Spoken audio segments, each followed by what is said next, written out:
Hello friends, आप सभी लोगों का हमारे स्मार्ट लर्निंग पॉइंट चैनल में स्वागत है। आज हम कानून के संबंध में रिट को लेकर के आए हैं जो हाई कोर्ट और सुप्रीम कोर्ट के द्वारा जारी की जाती हैं। आप भारत के नागरिक हैं, आपको कुछ फंडामेंटल राइट्स मिले हैं, मौलिक अधिकार मिले हैं।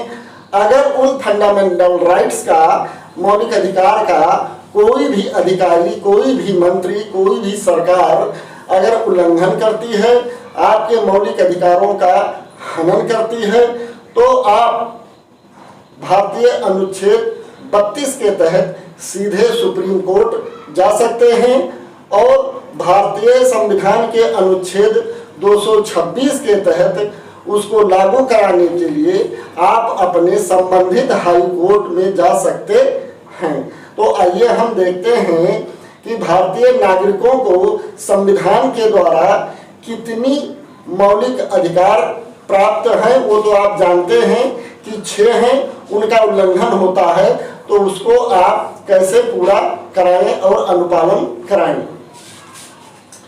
देखिए, संवैधानिक उपचारों का अधिकार ये अनुच्छेद 32 में आपको प्राप्त है और आप अगर अनुच्छेद 32 के तहत सीधे सुप्रीम कोर्ट जा सकते हैं और सुप्रीम कोर्ट आपके मौलिक अधिकारों को रक्षा के लिए कार्यवाही कर सकता है।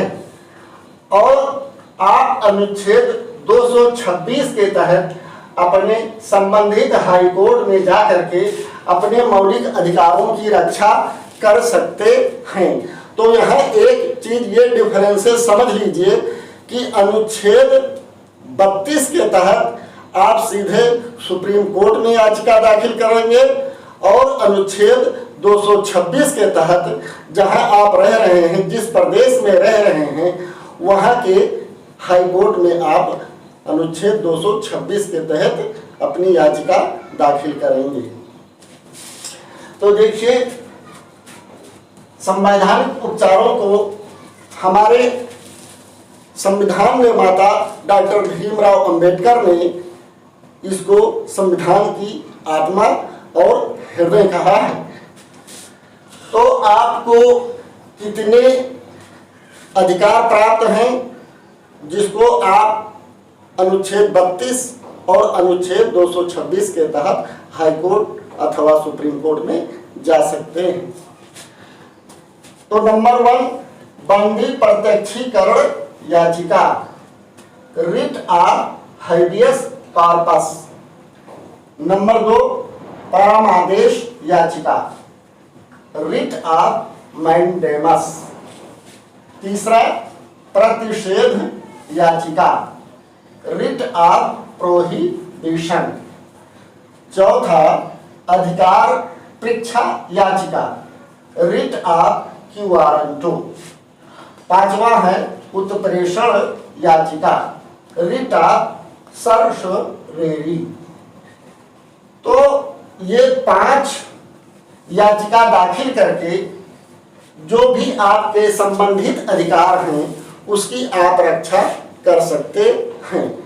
लेकिन पांचों के बारे में अगर हम डिटेल से बताएंगे तो वीडियो बहुत लंबा हो जाएगा, इसलिए हम आज आपको रिट ऑफ हाइबियस कॉर्पस, बंदी प्रत्यक्षीकरण के बारे में डिटेल से बता रहे हैं। तो हाइबियस कॉर्पस का हिंदी रूपांतरण है बंदी प्रत्यक्षीकरण।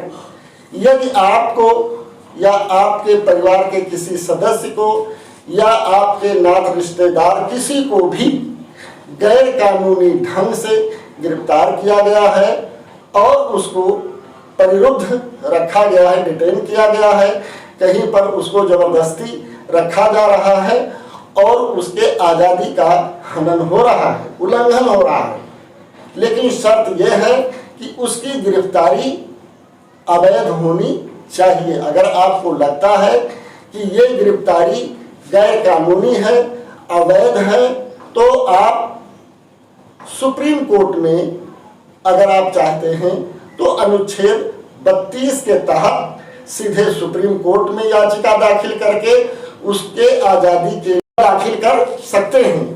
और यदि आप सीधे सुप्रीम कोर्ट नहीं जा सकते हैं तो जहां आप रह रहे हैं उस प्रदेश के उच्च न्यायालय में अनुच्छेद 226 के तहत बंदी प्रत्यक्षीकरण की याचिका दाखिल कर सकते हैं। देखिए, बंदी प्रत्यक्षीकरण शब्द से ही अर्थ निकलता है कि जो बंदी बना लिया गया हो उसको क्या किया जाए, प्रत्यक्ष प्रस्तुत किया जाए। लेकिन किसके समक्ष उसको प्रत्यक्ष प्रस्तुत किया जाए, न्यायालय के। तो न्यायालय आदेश देता है जो भी उसको अवैध बंदी बनाए हुए है कि उसको न्यायालय के सामने प्रत्यक्ष प्रस्तुत किया जाए। जब न्यायालय के सामने वो व्यक्ति प्रत्यक्षीकरण याचिका के द्वारा प्रस्तुत किया जाता है तो न्यायालय इस बात पर विचार करता है कि उसकी गिरफ्तारी या डिटेन वैध है या अवैध है, कानूनी है या गैर कानूनी है। यदि न्यायालय पाता है कि उसकी गिरफ्तारी गैर कानूनी है, अवैध है, असंवैधानिक है, अनकॉन्स्टिट्यूशनल है, तो न्यायालय उस व्यक्ति को आजाद करने का आदेश दे देता है कि इसको जो बंदी बनाया गया है इसको आजाद किया जाए। तो बंदी प्रत्यक्षीकरण याचिका का मतलब और कॉन्सेप्ट आप लोग समझ गए होंगे कि किसी को गैर कानूनी ढंग से अगर बंदी बनाया जाता है तो उसके मुक्तिकरण के लिए यदि आपकी हैसियत है तो सीधे सुप्रीम कोर्ट में अनुच्छेद 32 के तहत चले जाइए। अगर आपकी वो हैसियत नहीं है तो आप अपने प्रदेश के या जहां रह रहे हैं उससे संबंधित हाई कोर्ट में अनुच्छेद 236 के तहत याचिका दाखिल करके उसे आज़ादी दिला सकते हैं। तो ये रिट जो है अदालतें सुप्रीम कोर्ट और हाई कोर्ट जो जारी करती हैं वो 5 हैं। आज हमने बंदी प्रत्यक्षीकरण हाइबियस कॉर्पस के बारे में आपको डिटेल से बताया है। अगले वीडियो में आप लोग इसका डिटेल क्रमशः मैं बताऊंगा। यदि आप लोग नए हैं तो हमारे इस स्मार्ट लर्निंग पॉइंट चैनल को सब्सक्राइब कर लें जिससे कि उस जानकारी से आप वंचित न रह जाएं। और एक चीज हम और स्पष्ट कर देना चाहते हैं, यदि आप आईएएस पीसीएस की परीक्षा की तैयारी कर रहे हैं तो निश्चित रूप से जान लीजिए कि प्रत्येक परीक्षा में आईएएस और पीसीएस में इन 5 रिटों के बारे में प्रश्न आता ही आता है। तो अगर आप इन 5 रिटों के कॉन्सेप्ट को क्लियर कर लेंगे तो 5 में से एक प्रश्न आपका निश्चित रूप से पक्का हो जाएगा। और कंपटीशन में एक नंबर किस तरीके से स्कोर किए जाते हैं ये आप सभी लोग जानते हैं। तो ये हमारा आज का डिटेल रहा।